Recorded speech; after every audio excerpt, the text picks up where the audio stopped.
নমস্কাৰ বন্ধু বান্ধৱীসকল, এই মুহূৰ্তত আহি পৰিছে ৰাতিপুৱাৰ কেইবাটাও গুৰুত্বপূৰ্ণ খবৰ। আজি হৈছে ৩ জুলাই। গোটেই অসম তথা ভাৰতৰ বিভিন্ন প্ৰান্তৰ পৰা যুগত হৈছে কেইবাটাও গুৰুত্বপূৰ্ণ খবৰ। এনেবোৰ খবৰ নিতৌ পাই থাকিবলৈ চেনেলটি সাবস্ক্ৰাইব কৰি ভিডিঅ'টো এটা লাইক কৰিবলৈ নাপাহৰিব। আজিৰ আমাৰ প্ৰথমটো খুব গুৰুত্বপূৰ্ণ খবৰ হৈছে অসমবাসীৰ বাবে এটা ডাঙৰ খবৰ। লাখ লাখ মহিলাৰ বাবে এটা ভাল খবৰ মুকলি হৈছে। মহিলা গোটৰ ২০০০ কোটি টকা কেতিয়া হ'ব আপোনাৰ বেংক একাউণ্টত সম্পূৰ্ণকৈ জানিব পাৰিব ভিডিঅ'টোৰ জৰিয়তে। লগতে লাখ লাখ অৰুণোদয়ৰ হিতাধিকাৰীৰ বাবে এটা ভাল খবৰ। আপোনাৰ বেংক একাউণ্টত চৰকাৰে সোমাই দিব ১২৫০ টকাকৈ। কেৱল এয়াই নহয়, PM কিষাণৰ প্ৰতিজন হিতাধিকাৰীৰ বাবে এটা গুৰুত্বপূৰ্ণ খবৰ মুকলি হৈছে। লগতে কেইবাটাও ৰাজনৈতিক খবৰৰ লগতে অৰাজনৈতিক খবৰ আজিৰ ভিডিঅ'টোত সম্পূৰ্ণকৈ আলোচনা কৰা হৈছে। আজিৰ আমাৰ প্ৰথমটো খুব গুৰুত্বপূৰ্ণ খবৰ হৈছে অসমবাসীৰ বাবে এটা ডাঙৰ খবৰ। এয়া আছে যে গোটৰ মহিলাৰ ১০০০০ টকা কেতিয়া সোমাব আপোনাৰ বেংক একাউণ্টত। যদি আপোনাৰ SMS-টো আহিছে তেন্তে আপোনাৰ একাউণ্টত চৰকাৰে সোমাই দিব ১০০০০ কোটি টকা। মুখ্যমন্ত্ৰী মহিলা উদ্যমিতা অভিযান অসমৰ ২০২৪ত অসমৰ মুখ্যমন্ত্ৰী ডক্টৰ হিমন্ত বিশ্ব শৰ্মাই ইতিমধ্যে ৰাজ্যৰ মহিলাসকলৰ বাবে ঘোষণা কৰিলে এক সুখবৰ। কিয়নো ৰাজ্যৰ মহিলাসকলক ব্যৱসায় আৰম্ভ কৰিবলৈ আৰ্থিক সাহায্য প্ৰদানৰ বাবে অসম চৰকাৰে আৰম্ভ কৰিছে এই অভিযান। হয় বন্ধু বান্ধৱীসকল, মুখ্যমন্ত্ৰী মহিলা উদ্যমিতা অভিযানৰ জৰিয়তে যাতে মহিলাসকলে স্বাৱলম্বী হ'ব পাৰে তাৰ বাবে চৰকাৰে আৰম্ভ কৰিছে এই আঁচনি। এই অভিযানৰ অধীনত ৰাজ্যৰ আত্মসহায়ক গোটৰ সৈতে জড়িত ৩৯ লাখ মহিলাক ক্ষুদ্ৰ উদ্যোগী হ'বলৈ প্ৰশিক্ষণ দিয়া হ'ব।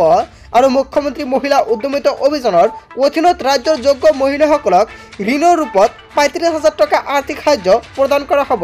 আৰু যাৰ বাবে প্ৰথম কিস্তি হিচাপে ১০০০০ কোটি টকা একাউণ্টত সোমাব। কেতিয়া সোমাব আপোনাৰ বেংক একাউণ্টত ১০০০০ টকা সম্পূৰ্ণকৈ জানিব পাৰিব ভিডিঅ'টোৰ জৰিয়তে। মহিলা উদ্যমিতা অভিযানৰ ফৰ্মসমূহ ১৮ জানুৱাৰীৰ পৰা আপোনালোকৰ কিন্তু ২৫ জানুৱাৰীৰ ভিতৰত সম্পূৰ্ণকৈ জমা দিব লাগিছিল।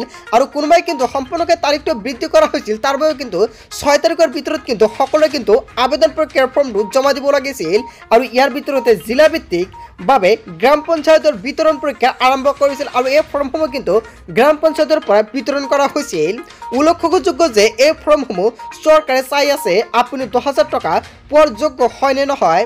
যদি আপুনি যোগ্য তেন্তে আপোনাৰ মোবাইলত SMS প্ৰেৰণ কৰা হ'ব। হয়, আপুনি ঠিকেই শুনিছে, সম্পূৰ্ণকৈ কিন্তু আপুনি যিখন ফৰ্মটো জমা দিছে আত্মসহায়ক গোটৰ, এইখন ফৰ্ম কিন্তু চৰকাৰে সম্পূৰ্ণকৈ নিৰীক্ষণ কৰি আছে যে আপোনাৰ ফৰ্মত সম্পূৰ্ণখিনি ঠিকেই আছে নে নাই। যদি ঠিকেই আছে তেনে ক্ষেত্ৰত লগে লগে ফৰ্ম কৰি একচেপ্ট কৰা হৈছে।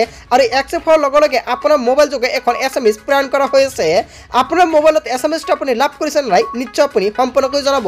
লগতে কোন কোন মহিলাৰ ফৰ্মটো একচেপ্ট হ'ব সেয়া আপোনালোকক সম্পূৰ্ণকৈ জনাই আছোঁ, চাই থাকিব।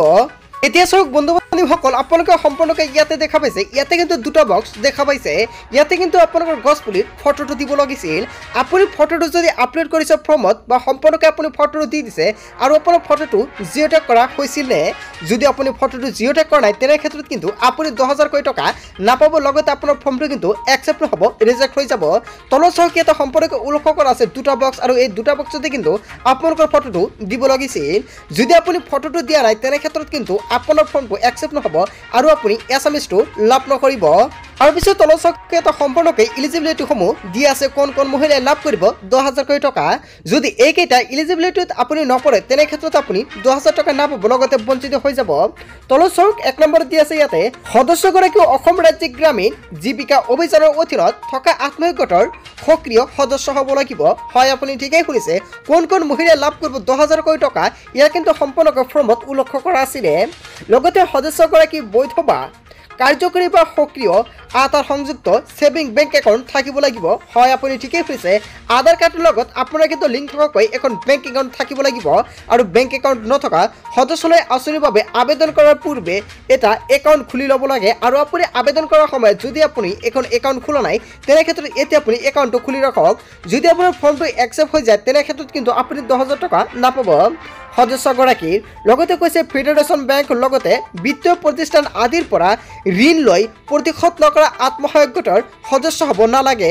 আৰু যদি আপুনি কোনো ধৰণৰ ঋণ লৈছে বা বেংকৰ পৰা হওক বা ফেডাৰেশনেৰ পৰা হওক যিকোনো বস্তুৰ পৰা যদি আপোনালোকে ঋণ লৈছে বা লোন লৈছে তেনে ক্ষেত্ৰত কিন্তু যদি আপোনাৰ ফৰ্মটো একচেপ্ট হয় তথাপিও কিন্তু আপুনি 2000 টকা নাপাব সদস্যগৰাকীৰ কাৰ্যকলাপ বা উদ্যোগৰ বাবে ব্যৱসায়িক পৰিকল্পনা থাকিব লাগিব আপুনি কি ব্যৱসায় কৰিব সেয়া কিন্তু আপোনাৰ পৰিকল্পনাত থাকিব লাগিব লগতে কিন্তু আপোনালোকৰ বিজনেছ প্ল্যান ফৰ্মটো জমা দিব লাগে এইখন ফৰ্মৰ লগত আপুনি বিজনেছ প্ল্যান ফৰ্মটো জমা দিছে না নাই যদি দিয়া নাই তেনে ক্ষেত্ৰত কিন্তু আপুনি আত্মহত্যাৰ 10000 টকা নাপাব তাৰ পিছত তলত সম্পূৰ্ণকৈ কেইটামান উল্লেখ কৰা আছে এইকেইটা আপোনালোকে সম্পূৰ্ণকৈ চাই ল'ব কিন্তু সকলোকেইটা আপোনালোকক দেখাবলৈ যাওঁ তেনে ক্ষেত্ৰত কিন্তু ভিডিঅ'টো দীঘল হৈ যাব আৰু যদি সম্পূৰ্ণকৈ আপোনালোকৰ আন এটা ভিডিঅ'ত সম্পূৰ্ণকৈ লাগে নিশ্চয় আপুনি কমেণ্ট কৰিব নেক্সট ভিডিঅ'ত সম্পূৰ্ণকৈ জনাই যাম তাৰপিছত অসমবাসী ৰাজুক জনাইছে আমাৰ 2 নম্বৰটো খুবেই গুৰুত্বপূৰ্ণ খবৰ লগতে এটা ডাঙৰ খবৰ সদনত গজৰি উঠিল গৌৰৱ গগৈয়ে ধৰ্মৰ নামত বিভাজন অনাজনক শিক্ষা দিছে জনতাই কেইবাটাও ডাঙৰ মন্তব্য কৰিছে সদনৰ পৰাই গৌৰৱ গগৈয়ে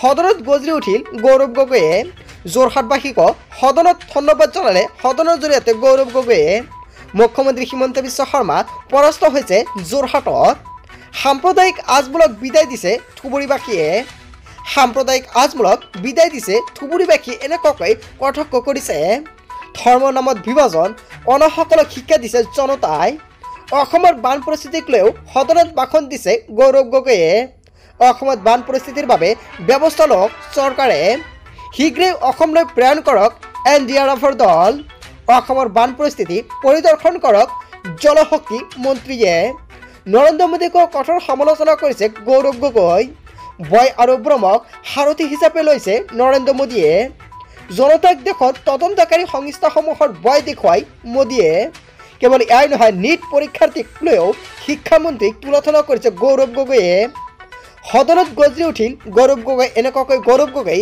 কেইবাটাও গুৰুত্বপূৰ্ণ মন্তব্য কৰিছে সদনৰ পৰাই হয় আচলতে সদনৰ পৰা গৌৰৱ গগৈ যিকেইটা মন্তব্য কৰিছে জনতাই কি ক'ব জনতাৰ মন্তব্যটো নিশ্চয় কমেণ্ট বক্সত জনাব তাৰপিছত অসমবাসী ৰাজুক জনাইছে আমাৰ 3 নম্বৰটো খুবেই গুৰুত্বপূৰ্ণ খবৰ লগতে এটা ডাঙৰ খবৰ শক্তিহীন বিজেপি দলৰ মাজত সংঘাতৰ উকমুকনি হয় আপুনি ঠিকেই শুনিছে প্ৰত্যাহ্বানৰ সন্মুখীন হৈছে এতিয়া বিজেপি পূৰ্বৰ শক্তি নোহোৱাৰ সুযোগত দলৰ মাজতে সংঘাত সৃষ্টি হৈছে মহাৰাষ্ট্ৰ মণিপুৰ উত্তৰ প্ৰদেশত বিজেপিত সংঘাতৰ সৃষ্টি হৈছে উত্তৰ প্ৰদেশত প্ৰাক্তন কেন্দ্ৰীয় মন্ত্ৰীৰ পৰাজয়ৰ পিছতে সংঘাতৰ সৃষ্টি প্ৰাক্তন মন্ত্ৰী সজীৱ বালিয়ানে দোষাৰোপ কৰিছে বিজেপিৰ প্ৰাক্তন বিধায়কক সহযোগী অপনা দলেও আৰম্ভ কৰিছে চাপৰ ৰাজনীতি সংৰক্ষিত আসনত নিযুক্তিক লৈও উত্তৰ প্ৰদেশৰ চৰকাৰলৈ পত্ৰ অপনা দলৰ মহাৰাষ্ট্ৰত বিজেপি আৰু NCP আজিত পাৱাৰ গোটৰ মাজত সংঘাতৰ সৃষ্টি হৈছে বিজেপিৰ একাংশ নেতাই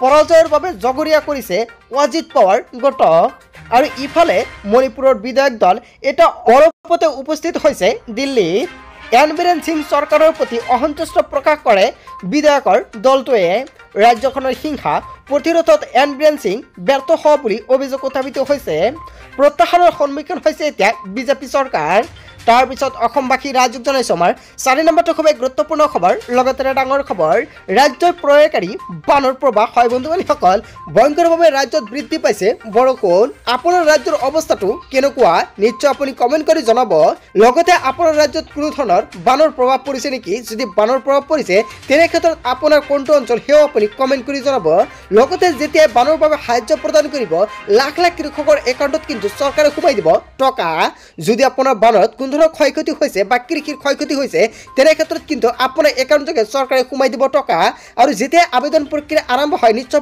আন এটা ভিডিঅ'ত সম্পূৰ্ণকৈ জনাই দিম আৰু তাৰ আগতে আপুনি ভিডিঅ'টো সম্পূৰ্ণকৈ শ্বেয়াৰ কৰি দিব লগতে চেনেলটি সাবস্ক্ৰাইব কৰি ৰাখিব কিয়নো যেতিয়া সম্পূৰ্ণকৈ চৰকাৰে ঘোষণা কৰিব যে কৃষিৰ বাবে চৰকাৰে প্ৰদান কৰিব টকা তেতিয়া পৰা সম্পূৰ্ণকৈ এইখন চেনেলৰ জৰিয়তে সম্পূৰ্ণকৈ জনাই দিয়া হ'ব তাৰপিছত অসমবাসী ৰাজুক জনাইছে আমাৰ 5 নম্বৰটো খুবেই গুৰুত্বপূৰ্ণ খবৰ লগতে এটা ডাঙৰ খবৰ হিন্দুৱে হিংসা নকৰে কিন্তু বিজেপিয়ে হিংসা বিয়পায় সদনত গজৰি উঠিল ৰাহুল গান্ধীয়ে কেইবাটাও তুলনা কৰিছিল নৰেন্দ্ৰ মোদীৰ লগতে সদনত শক্তিশালী ৰূপত ৰাহুল গান্ধী প্ৰধানমন্ত্ৰী নৰেন্দ্ৰ মোদী RSSক সমালোচনা ৰাহুল গান্ধীৰ হিন্দু সমাজক প্ৰতিনিধিত্ব নকৰে নৰেন্দ্ৰ মোদীয়ে হিন্দু সমাজৰ প্ৰতিনিধি নহয় RSS হিন্দুৱে হিংসা নিবিয়পায় কিন্তু বিজেপিয়ে সমাজত হিংসা বিয়পায় হিন্দুক লৈ বিজেপিৰ বিৰুদ্ধে গজৰি উঠিল ৰাহুল গান্ধী এইবাৰ নিৰ্বাচনত ৰাম জন্মভূমিৰ পৰাই ভাল মেছেজ পালে বিজেপিয়ে।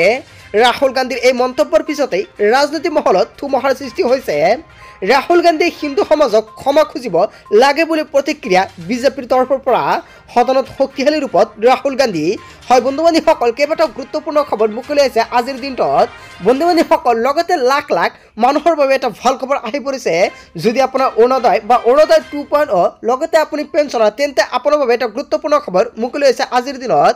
কিয়নো আপোনাৰ একাউণ্টত চৰকাৰে সোমাই দিব টকা। লগতে আপুনি 9 জুলাইৰ আগতে কৰি লওক আপোনাৰ বেংকৰ লগত আধাৰ কাৰ্ড লিংক। যদি আপুনি নকৰে তেনে ক্ষেত্ৰত কিন্তু আপুনি নাপাব এইসমূহ টকা।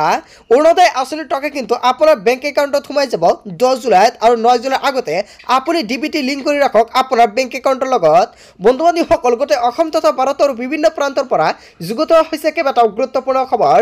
এনেবোৰ খবৰ নিতৌ পাই থাকিবলৈ চেনেলটি ছাবস্ক্ৰাইব কৰি ভিডিঅ'টো এটা লাইক কৰিবলৈ নাপাহৰিব। চ' থেংক ইউ ফৰ ৱাচিং ফুল ভিডিঅ'।